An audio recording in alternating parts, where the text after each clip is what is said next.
Recently in the news, there's been some reports about this comet that passed through the solar system. So I heard something interesting about it. So I put in the 3-eye Atlas orbit versus Earth's orbit, because I heard an interesting report. So I was trying to explain it real quick. I'll tell you what I know. This is basically the photograph of, we have at the center we have the sun, then the green one is Earth, and obviously the black one would be the orbit of the 3-eye Atlas comet, or whatever it's called, because it says something interesting. If it has an orbit like a comet, it's kind of shaped like a football, the orbit itself, and when it reaches that point at the orbit where the point is called the perizimuth, or I don't know what the heck it's called. Well, I didn't see this picture yet, but so what I found was, as I was looking at these images, there was this one here, and then I saw this one here, and this says GIF. That's an animated file. So now you can see the actual orbits. And like I said, Earth is the blue one, and the one that's pretty flat there is this comet, 3-eye Atlas. Now they said something interesting about it. They said when it reached that point right there, the perizimuth, that the light intensity of it went up by 40 times. And what was also interesting in what they said was that it is emitting light. So a little bit more research, and they said it is comprised mostly of iron and nickel, which comets, well, I don't know how they determine this, but I'm just going to tell you what I heard. They said it's comprised mostly of iron and nickel, and they mentioned the term refractory metals, but it's 0.005% nickel, and basically it's iron. But now they said it was vaporized, which is not uncommon for comets to break apart and to re-solidify as they reach a further distance.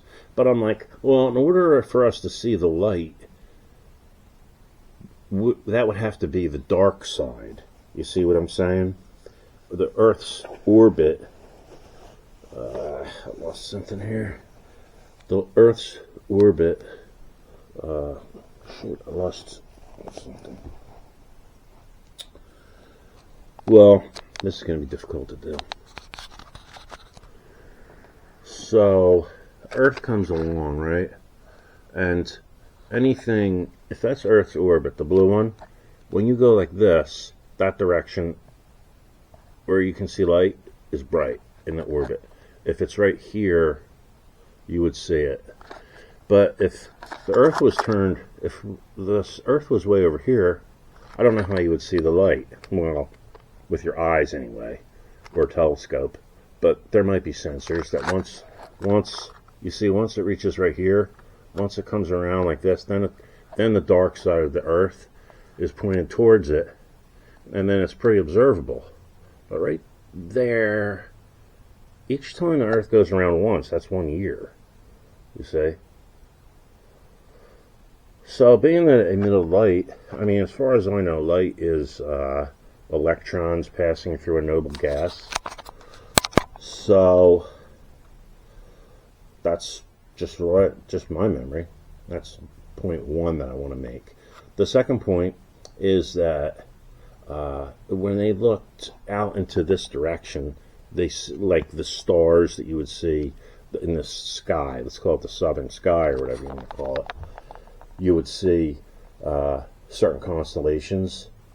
It'll be a certain time of the year. It's going to be the certain time of the year, which right there, that was October 15th, I said, the first day of October.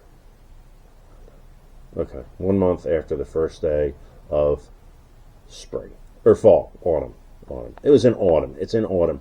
But anyway, not only was there light, but there was a burst of energy that was detectable through like a radio tower or a satellite dish, which corresponded to an event in 1977. I forget what it was called, but they didn't actually see this object, but they heard this burst of energy, which it's in the same position in the sky. So this is 48 years ago that this may have been detected.